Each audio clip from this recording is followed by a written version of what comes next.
Most people are under the impression that one day, then they're going to wind up having a great relationship with their wife. One day, they're going to find up going to the gym. One day, they're going to wake up early. One day, I'll start eating healthy. One day, I'll spend time with my kids. And one day is going by. One day. You built this thing this way. I think one of the biggest challenges people have is in life is everybody wants to be a millionaire doing the big thing, but nobody wants that in-between step. So what is the in-between step for you?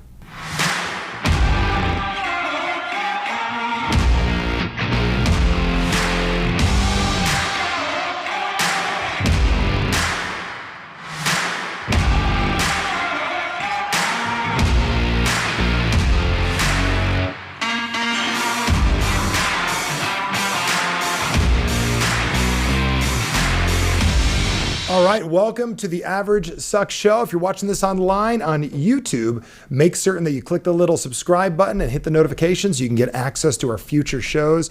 And I want to welcome you to the Average Sucks community. That's what this is all about. And I have a very, very, very special show here today. I have an incredible human being, a friend, a student that I've known for 5 or 6 years now. And Brint is an incredible human being. And you're going to watch through, and he doesn't know exactly what we're going to do yet.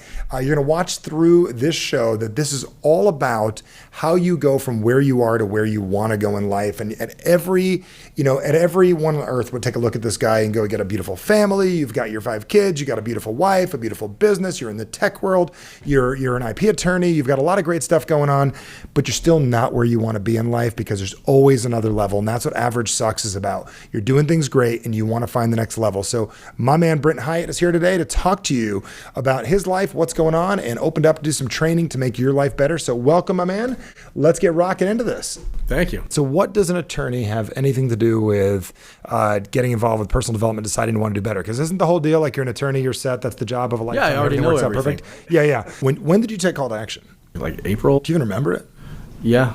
That is where it all begins, man. The one where I got probably the most, like the farthest, was probably that call to action that just got everything rolling. Isn't that crazy? So I think a lot of times it's just getting started for people. Let me ask you, did you think about our material? Did you just sign up immediately? Did your wife tell you how to do it? No.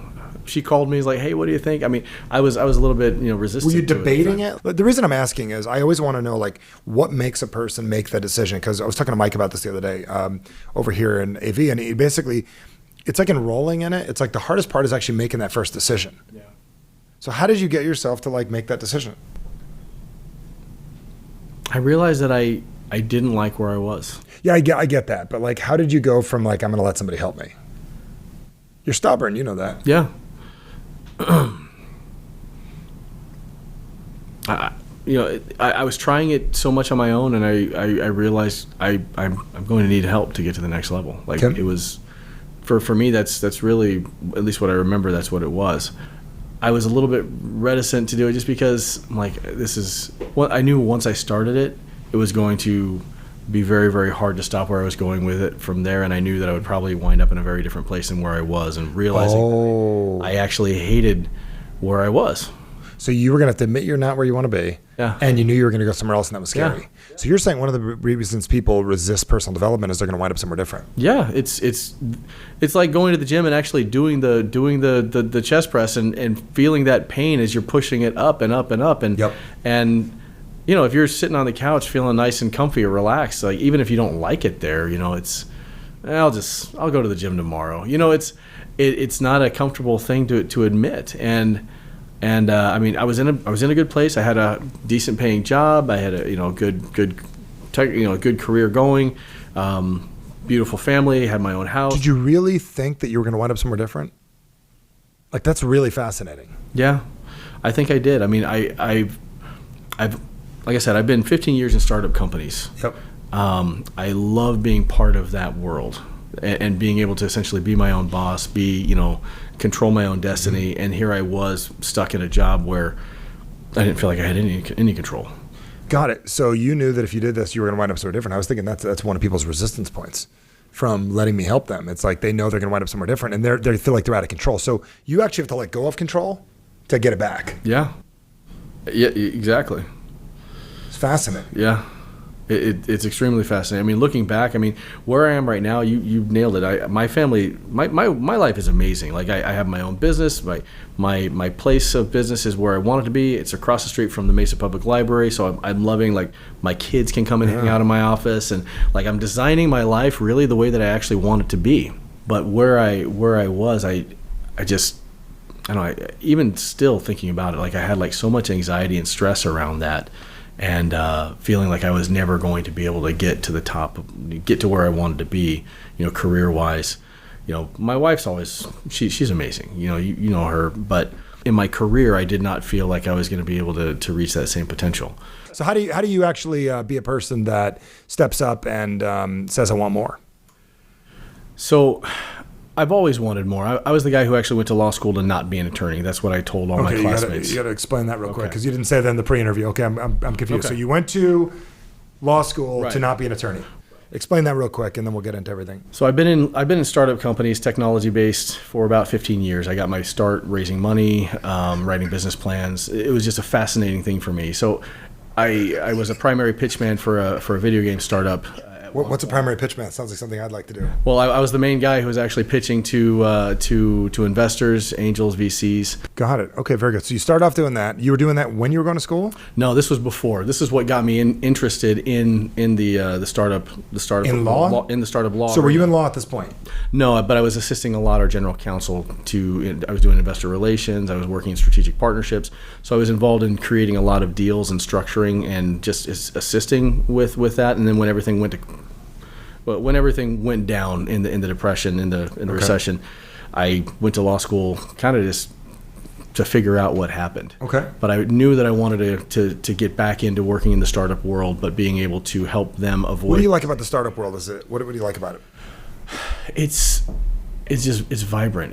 There's so much possibility, and there's so many levels that they could get to. Being able to help people really achieve their dreams, that's really what I like. What you do and helping people get to another level, that's what I like to do for businesses. Okay.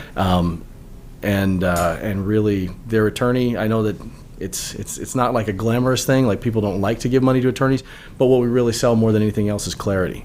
We help people make good decisions, good choices, and really take their business to the next level. Got it. So what's next step? Like, what's next up? I'd love to help you today, and that's one of the reasons we're here. Like, we do the show very differently. So we didn't trick you, but I brought you in for, I would call it free coaching. You know what I'm saying? And my desire is for you to walk out of here, and our viewers watching this right now, to recognize that the biggest challenge I would say in the world is accepting you're not where you want to be. You're an attorney. How many kids do you have now? 5. You have 5 kids. Beautiful family. You have a great relationship. My wife and I were talking earlier. It's like you guys are just glowing. Plus, you're growing together. So you have every reason just to give up and be done. Does that make sense? And literally, you could just say, I got it. I'm just going to be an attorney. I'm going to make good money. I'll make my couple $100,000 a year down the road. I'll put away some money. Things will be good. Eventually make $1 million, bring partners on, do my thing. And that's great. And I'll just go here. And then there's like, wait a second. I know that I'm capable of more. So accepting that you're not where you want to be. I want to give you a second to think about that right now, because the second you do that, things start to change. I mean, that's what you did when I know you mentioned you did solar earlier, and now you're doing this. Really think about that. Is that something that you want to do? And then those of you at home watching this right now, if you are catching this on YouTube right now, take a second, hit subscribe, click the little notification button, and make certain that you're getting access to this. And if you're on iTunes, make sure to subscribe and leave a review. I can guarantee you something's going to happen the next 30 minutes where you're going to want to hear this one again. We don't know what's going to happen because we haven't done it yet, but I'm certain something is going to be. So let me ask you a question. Are you where you want to be? No. Okay. Is that okay? It's okay for now. Okay. Because it's okay for now because I've accepted that's where I am, and you know me already that I'm already making moves. I'm making some changes, and really creating some plans that should propel me to where I want to get to. But I mean, that's just in business. There are levels of my health that I want to get to, even levels of my relationship.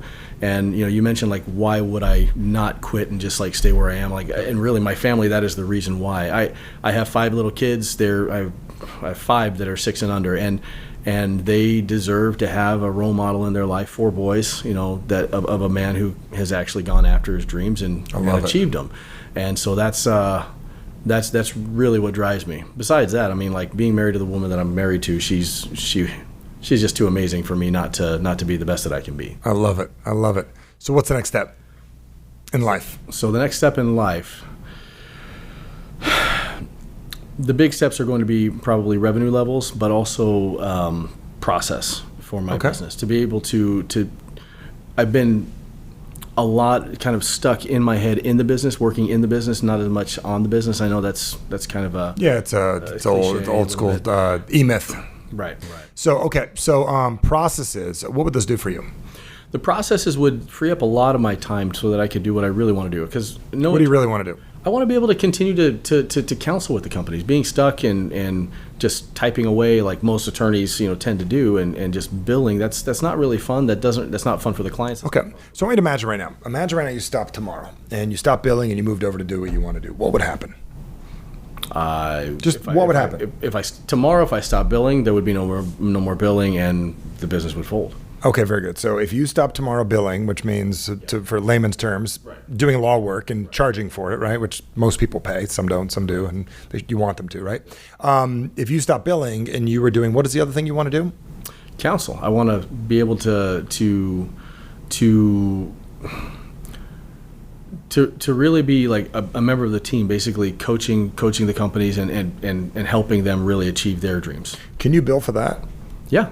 And I do to some degree, but there's still a lot of behind-the-scenes work and deliverables that has to get done. And up until now, it's been... Which pays more, the billing as the attorney or the billing as the counsel? Done right, I think the billing as the counsel would. Interesting, because that's almost more like a coach. It's a figurehead. That's getting some bigwig to come in. That's Bezos helping you. Hey, I'm going to pay you a little bit. I want to build something like Amazon. I want you to come in and help me. Building someone as a counsel. So what shows up when you think about that? Like when you think about making that move, what do you feel in your body? Feels great. It's what I would do if I was like completely retired, is just sit there and counsel with. No, that's not my question. Okay. What do you feel in your body when you think about, I need to stop billing, I want to go do that? What does it feel like when you're not doing the thing you want to be doing? It sucks. It feels like there's more that I want to do, but at the same time, I can feel stuck at times where I'm trapped because this still has to get done. And when you're in your own business, without having that ability to scale, that help, you do everything what they call the chief bottle washer, right? Like you're doing everything from the big fun stuff, but also all the way down to making sure that the trash is emptied. Got it. Now, how much do you enjoy that you get to do all that? All of the empty trashes. Well, think about it. You have a business that you didn't exactly think through how you were going to build it. And we all deal with this as business owners. We build something we think is a really, really great idea for ourselves. You build this business, you build this idea, and you build this thing for yourself that I said it at the event you were at the other day. I said, my friend Patrick said about the great people don't do great things. Great people get around people that get great things done. So what would free up what it is that you want to do? Because most people are under the impression that one day, then they're going to wind up having a great relationship with their wife. One day, they're going to find up going to the gym. One day, they're going to wake up early. One day, you're going to stop practicing law and you're going to start counseling. One day, I'll start eating healthy. One day, I'll spend time with my kids. And one day is going by. One day. You built this thing this way. But what is next step in between? Because counsel's over here. What is the step in between? I think one of the biggest challenges people have is in life is they're not willing to take the in-between step. Everybody wants to be a multimillionaire. Nobody wants to make $325,000 a year. They don't recognize that $28,000 a month is a ton of money for most people. 28 grand a month, you can live pretty well for most people. Most people on earth, even in New York City, you could live a decent life on $28,000 a month. In Arizona, no problem at all. Everybody wants to be a millionaire doing the big thing, but nobody wants that in-between step. So what is the in-between step for you? Because I can guarantee most places in life, that is the part where you created the transition for yourself. Like if you think about how you went from, you mentioned earlier that you were working with a solar company, then you went to law school, and then you're doing this. There's always an in-between step on the way we're going, but most people don't build it into their plan. So I feel like I'm in the middle of it right now, hiring some additional talent that's going to be able to help me disengage a little bit from the day-to-day, but also, and some of the stuff that we actually got last weekend at the event we were talking about, trying to build in some additional some efficiencies into my business. Okay. And so that's really where we are. But what you mentioned right there, like the in-between step of the $28,000 a month, that's really where I could see getting there. That's my goal for this year, is to get to the in-between step. Got it. So do you look at it as in-between step, or do you look at it as the end result? I look at it as the in-between step. Okay. Like my end result goal is to really have like this vibrant community of entrepreneurs that we're able to help and be a lot more active. Great. That's the vision down the road. Exactly. But the question is, where is it that you want to go in between? And this is the part most people don't. So when you think about that, does that inspire you? The in-between? Yeah. Now really think about it. Does it inspire you, or just something you have to do? It makes me excited to feel like the plan would be working. I get it. But to answer the question, is that really what you want, or is it just on the way? Like, well, it's kind of like this. You're going to lose 50 pounds. Let's say you got to lose 50 pounds. Does anybody want to lose 10 pounds? No, that's uncomfortable. Do you want to lose 10 pounds? I want to lose more than 10 pounds. No, but what I'm saying is if you want to lose 50 pounds, does anybody want to just lose 10 and keep it off for a year? No. Now, let me ask you, why not? Is 10 off better than 50? Think of what you're saying in your head, and I just want to break you through this. There is a mentality that human beings have where it's like all or nothing, and I'm not okay with on the way. I think I am okay with on the way. But I'm going to ask the question, if you lose 10 pounds but you didn't lose 50 and you only kept 10 pounds off for a year, is that good? It is good. But does it feel good?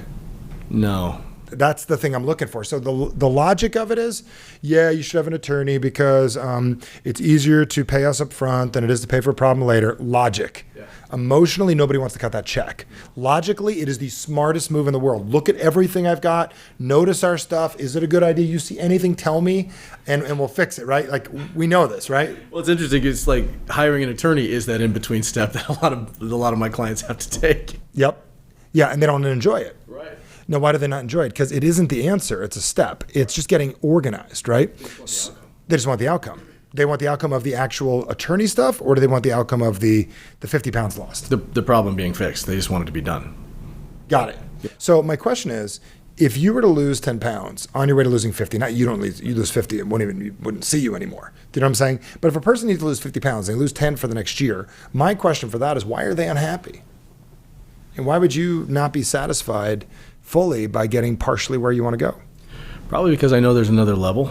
I still would feel like I'm playing not to the full extent of what I'm capable of. Okay. What if I told you never will? That makes me sad. Why's that? That I don't know. That's a downer. Now, is it a downer, or is it that there's always another level? So there's always another level. So let me ask you a question. Yeah, you're getting this now. What'd you just get? I got that. There's always going to be another level. I'm going to die, and there could have been another level, but I need to be able to be happy with the progress along the way, or be comfortable and satisfied in some way, shape, or form. So if you want to speed this up right now, we got to get good at getting where we're going. So my question is, what is your next step? What is it you want? What can I help you with? Shout it out. I'm here to help. What would you like help with? Doors open. Free coaching. You just got to help them at the same time. Yeah, following through with what I say I'm going to do. Okay, very good. So name me something you're having a challenge following through on. Just sometimes following up with contacts that I meet,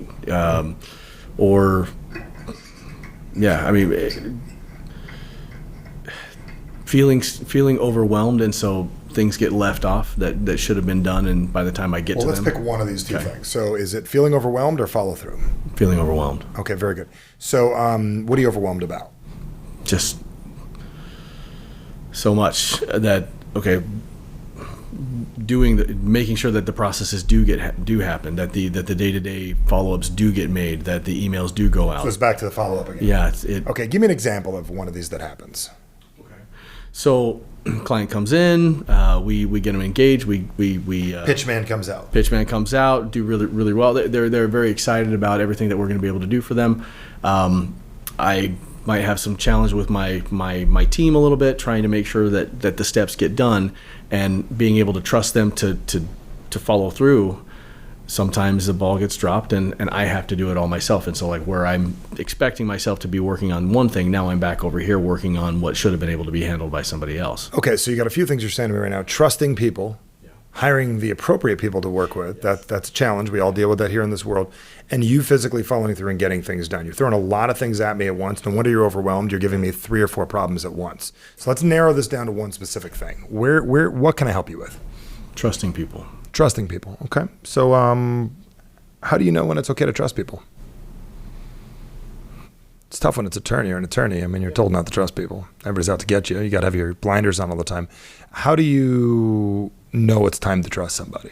If you were to answer that question, not the answer you got from church as a kid, not the answer your parents told you. How do you personally, Brint, know it's time to trust people? It almost feels like there's no other choice.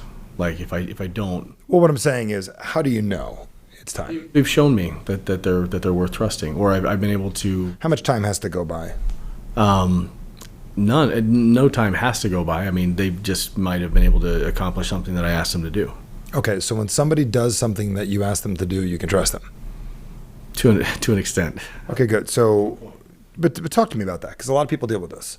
So you ask me to do something, I do it. Now you trust me? I trust you with something that's up to that level. Okay, but what about when you ask me to do the next thing? Then I may not trust you yet. Okay. So if you needed to trust somebody, what would be the benefit of just trusting somebody could do something? Assuming they could actually do it, it would be a lot more freedom. Is it trusting them they'll get it done, or trust they know how to do it? Trusting that they know how to do it. Okay. So why would you ask somebody to do something that you don't know whether they can do it or not? I shouldn't. Okay. So how much do you trust your own judgment? Pretty well. Okay. So you trust your own judgment. You give something to somebody to do, right? And you ask them to do it, and then they don't do it. Yeah. Is it trusting them, or is it setting appropriate expectations? Setting appropriate expectations. How can you trust somebody when you set a set of rules, like I need you to get this done by blank, you didn't explain all the details to them, and you didn't communicate it fully to them, and they don't deliver you what you needed, but they couldn't read what's inside of your head? Yeah. So my question is it expectation related, or is it trust related? It's probably expectation related. Okay, so how clear are you on expectations of people? You want to talk about processes and businesses. I mean, how clear are you on like what it looks like when it's done? How clear are you on, here's what I'm looking for? How clear are you on your clarity with somebody? So if you want people, you can know whether you can trust them or not if you're super clear and they repeated it back to you super clear and they got it and you got it and then it still doesn't get done. Well, that's a whole nother story. Yeah. Right. But my question is, so if you were to explain to me the assignment, give me how you deliver that assignment. I'm gonna see if I can add a few words that can help you out. So don't try to make this perfect. Do this with somebody through one of your groups, because this is big for everybody watching. And think about this right now while you're watching this at home, your office, whatever it is that you're doing. Think about this in your life. How many people in your life that you've either felt left down by, or you felt that they have not followed through on what they said, or you just feel like you can't trust people, and you haven't really thought about how to set appropriate expectations for people, because that's the part of business. I mean, that's what they talk about in the E-Myth and everything. That's all expectations. That's all math. Yeah. People trust the stock market when your money goes up. When it doesn't go up, they don't trust it. Nobody ever said it was going to permanently go up. Right. But it's all based on expectations. So walk me through what you typically would do. For real, like not. Yeah, no. So I, if I was to give you an assignment and. Let me be a person. Give me a name. Okay, yeah, sure. Michael. Yep, I'll be Michael. Okay. Michael, I have a project I'd like you to do. Is this how I've done it in the past, or how I should? I want how you've done it in the past. Done it in the past. This is not a time for you to be an idealist. This is time for us to recognize and build a pattern. Okay, so, this is terrible because as I'm saying it, I realize it's terrible to say it this way. I have a project for you. What is it? I want to give you. Okay, so basically, it's doing a little bit of market research so that we can work on some communication that we can have go out. Really, I just like to have you. This sounds. You see the problem? Yes, I do. What's the problem? I'd like to have you get on some websites, check out some things. Really, just kind of go wherever it takes you. Do you naturally trust people? Maybe I trust them too much, but I don't give them enough. There's a difference between believe in people and trust people. Yeah. Do you believe in people, or do you trust people? I believe in people. I believe in people too. I look at everyone, think they're totally possible. But do you realize when you give them an assignment like that, it validates your need that you don't really trust them? Yeah. You believe in them, but you trust the idea that they're not going to be able to follow through. Right. So you give them an assignment in a way that they can fail. Yes. And that they have failed spectacularly. To validate your belief that you can't trust them to do it and you could do it better yourself. So how much do you believe that you could do better yourself? How deep is that belief in your life? That you do it better yourself. Yeah, it's pretty deep. Pretty deep. Where'd you learn that from? Probably my dad. Your dad? What's he like? He's a physician. He's a doctor. Probably did it well himself, right? You probably don't want to leave your mom up. Was your mom a physician too? My mom's an RN. Okay, so you could trust her, right? Person, yeah. Okay, medical. Okay, so your dad always said, "Get it done yourself." Mm-hmm. So the problem is with a belief of, there's a contrary belief you're going right now. I want to do it myself. You're seeing this whole thing go down, right? This is amazing. This is for me too. You're here to help me, right? This is great. And everybody else watching. So basically what you're saying is you have a belief that you believe in people and you see the best in them. Right. But you could do it better yourself. Yes. Like, I believe in you, but I'll do it better. Uh-huh. Now, you don't mean that negatively. It's just, you just never took a time to rewrite that. Right. So the fact that you can do it better, which means they're not going to do it as good as you. Right. So in order to make certain they don't do it as good as you leave things off, like when you need it done by, what color you want it in, what type of font you want used, how it needs to get done, and what to do. Time to come back with, for checkups and specific topics and specific. So they're guaranteed to fail. Yeah. And you get to be right that you could do it better yourself. That sounds awful. No, but who else does that? Everybody watching this, how many people do this? We all do this as people, and we don't mean to, especially entrepreneurs, because what are entrepreneurs? Entrepreneurs should be code for, I'm going to do everything myself, and nobody can do it as good as me. Yeah. .com. Yeah. That should be literally the entire thing. And I do the same thing. I get it. We all do this. But what I'm recognizing from this is you've got this belief inside of you that you can do it better yourself and you want them to do it. So how do we swap that? So if you believed in people and you trust that you could explain it in a way that they can get it? Yeah. Question is, if you trusted you also might have the ability to be wrong. So what if you found out you were wrong? How does that feel to be wrong? It's a little embarrassing. Okay. So what if you were wrong? And this is one thing most people don't want to admit, that they're wrong. What if you were wrong that you are not the best at getting it done? That somebody could get better? What if you allowed yourself to be wrong? Then I got to find that person and get them to do it. Okay, that's good. But let me ask you, if you let yourself be wrong, you can find that person. Yes. If you do not allow yourself to be wrong, you cannot find that person. You'll be the most frustrated entrepreneur. I was in a mastermind recently, and the guy's like, hey, the same person that's having trouble hiring people had trouble 10 years ago because they believe that they can't. So what is your belief around being wrong? This is really great stuff. This is huge, because if you allow yourself, I've never said this in my life, but if you allowed yourself to be wrong, what does that open up for you? It's an interesting word. Wrong is the incorrect, inaccurate. Right. Right. What space does that open for you if you allowed yourself to be inaccurate? And dude, I don't like to be wrong either. I was gonna say it's tough as an attorney because it's like opens you up for malpractice, and you're. I'm not talking about that wrong. I'm talking in here. What if we're not talking about as an attorney.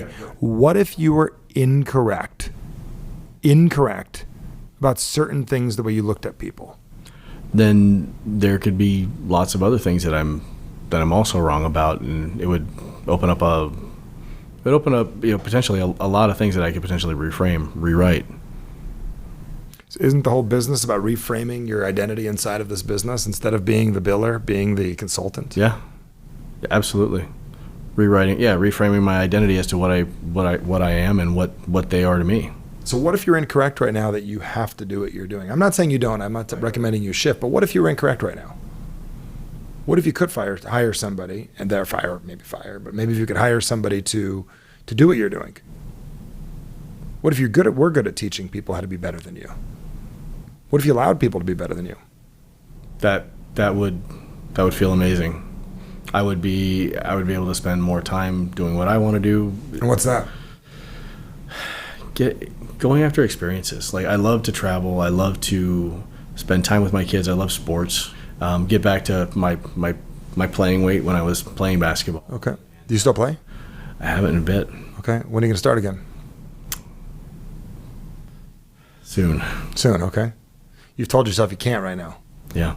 Well, the thing is, what if you're incorrect about that too? Yeah. Okay. So here's my question. These are the things you want to do. But what if the only thing stopping in your way is that you're incorrect? What if you were just incorrect? So as an attorney, it's hard to want to be incorrect. But what would we call this process? So if we were to patent this process called the incorrect process, what would we do with this? What kind of legal work could we do around this? How many people know I'm incorrect? What's that? How many people know that I'm wrong, I guess? It just needs to be you. You're actually, it's funny, you're not even wrong. Right. You could be incorrect about certain things. Okay. What's the benefit about being incorrect? We're not talking about professionally right now. Right. It means I can make a new choice. I can make a new decision. I can go down a different path. I can explore options that were, heretofore unknown to me. How many options do you have if you're correct? Just the one path that I've already chosen to go down. Which you're already doing, correct? And you know what this path gets you? It gets me a lot of stress. No, it gets you what you currently have, which is a great life. But you said you want to get to the next step. Yeah.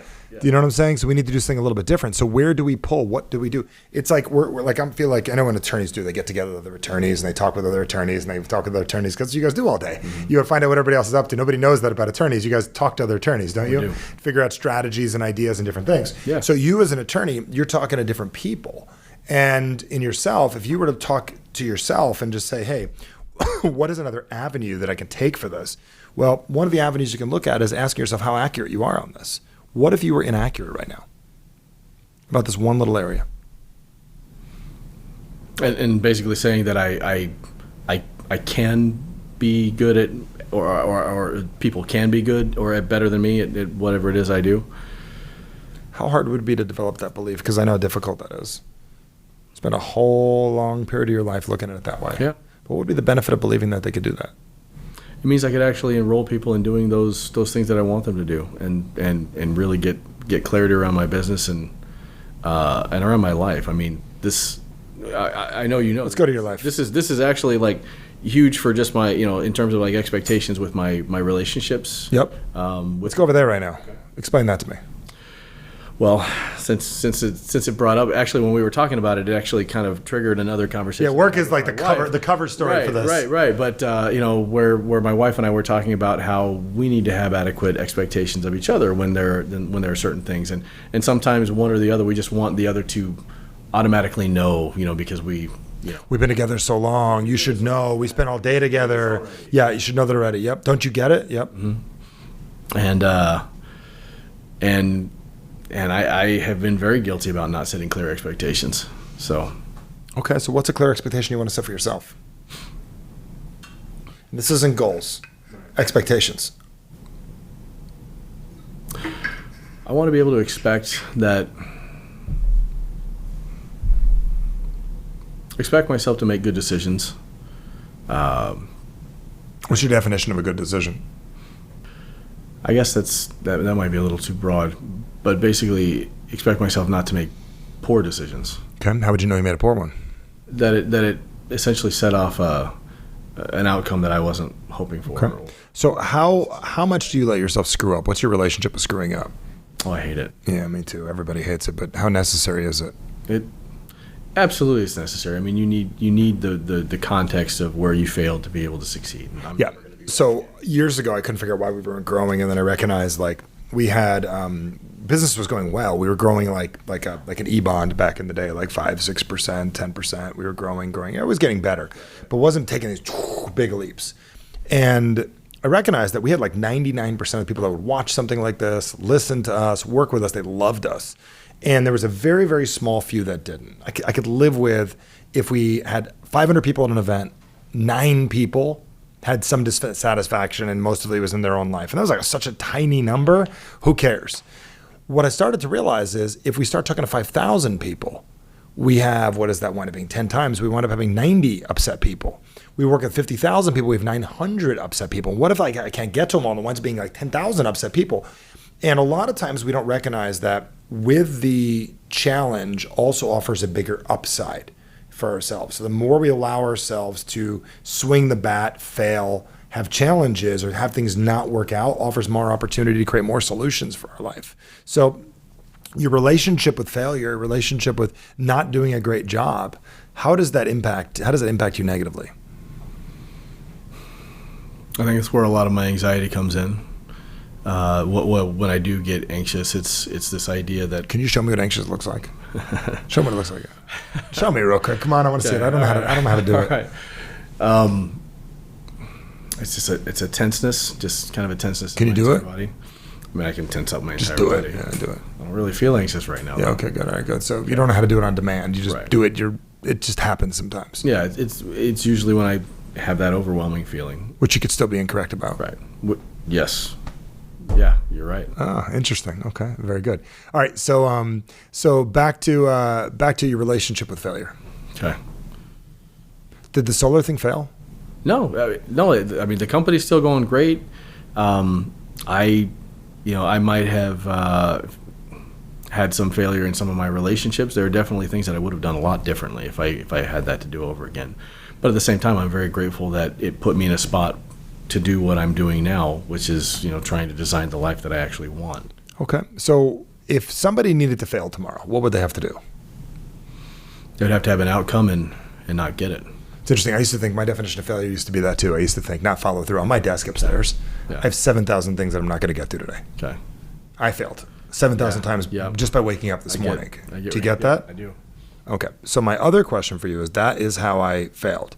And then I realized that to succeed, I had to go lose the 50 pounds, make $10 zillion, save the planet, free the whales, make basset hounds fly. Do you know what I'm saying? I had to do all these crazy things that are impossible all at once, right? And then I succeed. But I recognize failure, I think, is one of those things that a lot of times we don't recognize. Is failure doesn't mean not following through. Failure means a lot of times giving up. So if you put a timeline on success, then you can fail. But if you're not putting a timeline on it, I don't think you're failing. I think you're doing things that aren't working. Yeah. That doesn't mean you have to stop. So how can I help you? If we had 10 minutes left and I could help you, what would you want help with? Because I don't think any of this is very helpful. Okay. I'm just kidding. We've got a lot of stuff out of this so far. I think helping me to be more comfortable with what failure is, or I guess just reframe it. Yeah, reframe. Okay. So what would you like failure to be? If I needed you to fail this year, what would have to happen? I'd have to give up. Okay, very good. That sounds really good. But if you needed to fail, like when's the last time you felt failure? Felt failure? Yep.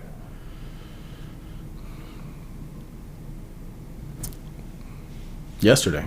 Okay, how'd you fail yesterday? Just feeling about that, hiring the right person or doing the right things. Just feeling like I failed in some of that, my relationships with some of the people that I work with. Okay, so what were your expectations with that scenario? They weren't clear at all. Okay, let's get clear on expectations. So what if failures only had to do with expectations? So back during Igniting Momentum, I always share that failure is, repeatedly, habitually, and consistently not doing what you can over long periods of time. Does that make sense? And forgetting how easy it is to succeed by just doing one thing. So basically, a lot of things have to occur in order to fail. I make it that way. So if you set expectations, what are your expectations for hiring and finding people? What are realistic, real expectations? A realistic expectation What is your 10-pound version, not the 50? would be finding somebody and me being clear in what I want them to do and kind of work up from there. What if you find somebody that it's a next step for them and it's a next step for you, but it's not the do-all, end-all person? Got it? Yeah. How does that change things? Because I guarantee you've never looked at it that way. No, that would. You're looking to marry the person. I don't mean physically marry intimately. Yeah. You're looking to marry them into your company. Like this is going to be the one. Yeah. How could you pick the ideal person you need for the ideal company you have when you don't have the ideal company right now? What if the person you're going to bring in is only going to be with you for 8 to 15 months? And then they're going to go and do something different. I wouldn't have such high expectations of that person. Okay, so what if you had appropriate expectations? Yeah. That this person's going to assist you at this stage in your business, and if they wind up growing, they can stay. That feels better. How does that change things?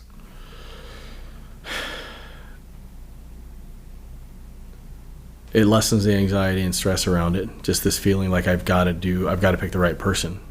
I've gone through several people at a certain position, and each successive time I've kind of felt worse about my ability to make decisions and choosing the wrong person. It would free myself up to not have to worry about that decision and I don't have to look so far ahead.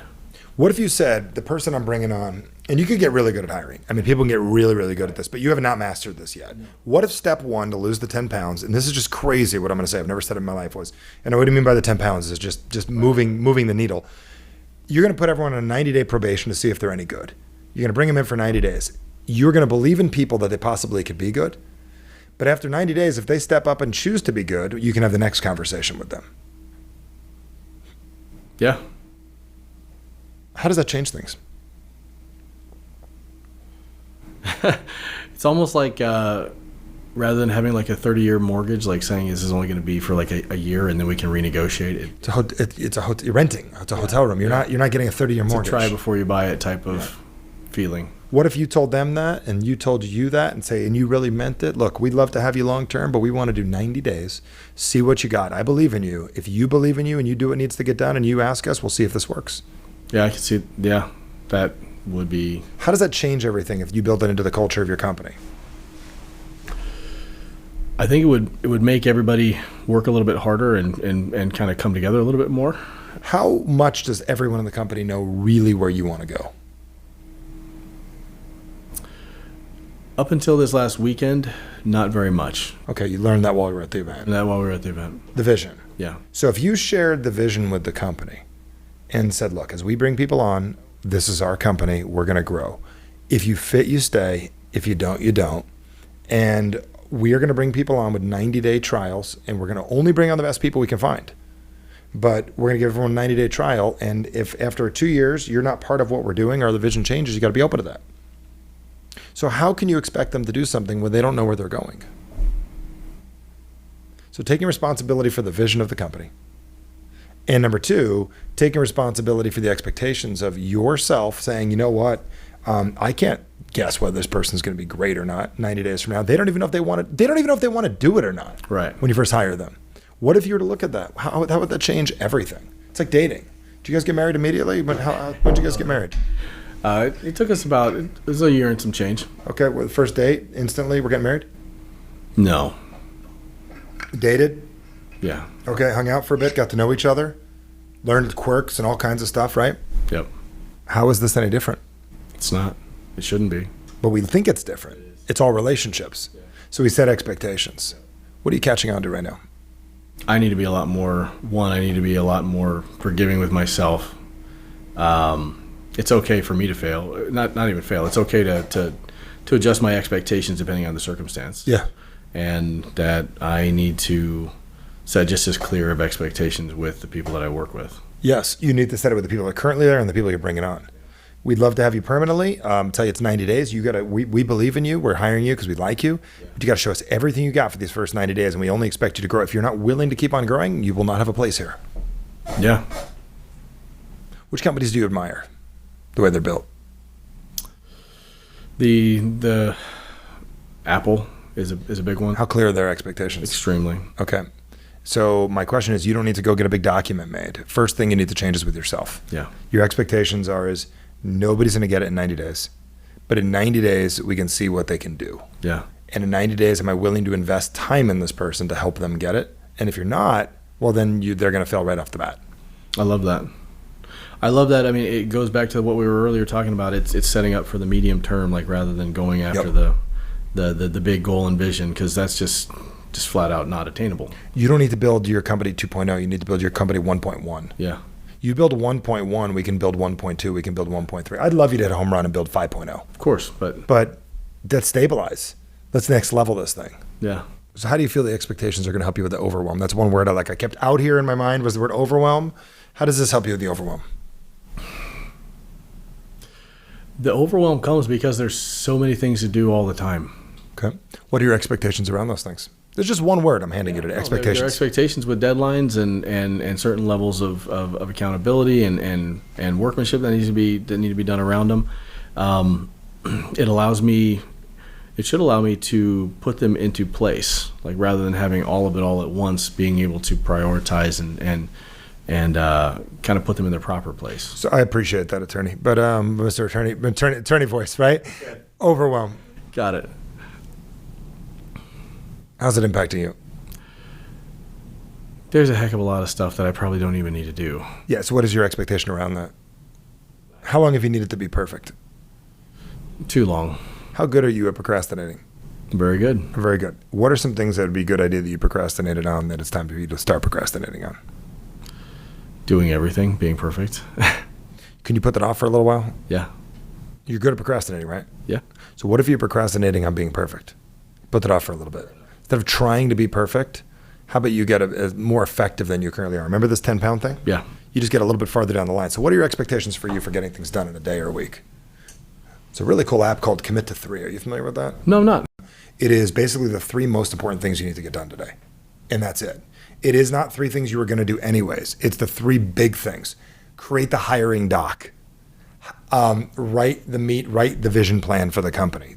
Put up a Facebook ad. Does that make sense? Yeah. Stuff that's big, not do my billing. Right. Not meet with Jim. Not meet with Jim over the new IP stuff. Right. The benefit of that is if you could get yourself to do 3 major things every day, you're eventually going to lose those 10 pounds.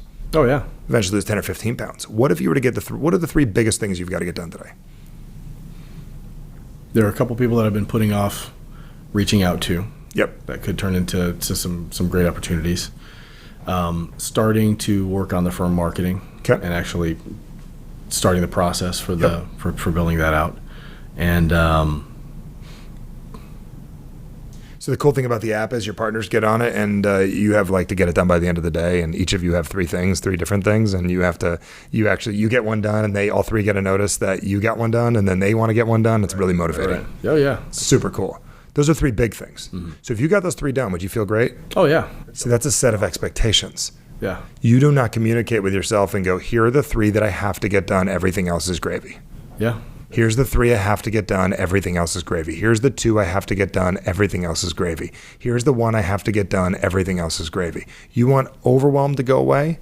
You just have to look at these things, set expectations for yourself to work. I would say it's one huge word is expectations. And I think all business owners, that's the biggest thing. So your biggest takeaway from all this today? Expectations. I need to set them. I need to be clear about them. With who? With myself. What's your expectation with yourself? My expectation with myself is that I'm going to be better at communicating with other people. Okay. That what my expectations are for that relationship. Very good. And what about with yourself? That it's okay to fail. It's okay to not be perfect. Is it failure, or just is it failure, or I'm choosing not to get that done today? I can. I'm choosing not to get that. Wow, that's I got great. you. That's I got great. you. Hopefully you got that on camera. That's great. See that face? And I got you. I got it. Yeah. Yeah, you got it. What'd you get? Yeah, I'm deciding what I get done today and what I don't get done today. If I put it till tomorrow, then I'm taking responsibility for it. And how much confidence does that build? It feels great. Wow, it feels different. And rather than something that's completely outside of my control, it's something that I've chosen. I'm going to choose the 3 things to do, and if I don't do it, I chose not to do it. I like it. I'd live with that. So procrastination is one of those things people deal with. And if you're watching this at home or at the office or whatever, I have a really, really cool 30-minute video I want to share with you on procrastination. It's really powerful. I'll get you the link to this as well. So go to theaveragesuckshow.com and you get access to training immediately. And if you're on the page, you're watching this online, you're already on the page, you can click the little button down below, we'll access the training immediately. So procrastination is something, you and I are not the only ones that deal with it. The world deals with it. So I want to thank you for being on the show today. And my expectation is not only are you going to lose the 5 or 10 pounds, you're going to make your life easier. You're going to start choosing more often. And this is a big thing. I mean, you really got to patent this inside of yourself. You have to build a process for this for you. You know, you love tech companies. You've got to work on the tech inside of here to make a big difference. So appreciate you all being on the show. Make certain to check out the community we have online, the Average Sucks community on Facebook. Make sure to check that out. Invite your friends and family. Most importantly, we're a group of people that want to make a difference in the world. And man, I am so proud of you. 5 years ago, you were not the same human being. No. And I'm excited to see so many other people change from what it is we learn. And comment, share what you learned from this. And thank you, my friend. Thank you. Appreciate it. Thank you.